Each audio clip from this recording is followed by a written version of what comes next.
রন্ধনে মধ্যবিত্তার আজকের পর্বে বানাবো অতি সাবেকি রান্না, সেটা হলো মোচা বাটা। তার জন্য মোচাটা যত টাটকা হবে ততই ভালো লাগবে।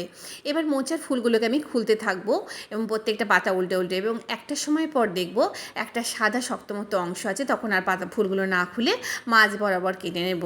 তারপরে এটা কড়াইতে গরম জল করে এর মধ্যে নুন দিয়ে সিদ্ধ করে নেব মিনিট 8 জন্য। শিলপাটায় 1 চামচ পোস্ত, 1/2 চামচ কালো সর্ষে, 1/2 চামচ হলুদ সর্ষে, 4টে কাঁচা লঙ্কা, 4 চামচ মতো নারকেল কোড়া দিয়ে বেটে নেব। ঝালটা যে যেমন খাও তেমন দিয়ে দেবে। এবার মিনিট 8 পর মোচাটা সিদ্ধ হয়ে গেছে, ওটা আমি জল ঝরাতে রেখে দিয়েছি। এদিকে আমার শিলপাটাতে মশলাটাও বাটা হয়ে গেল।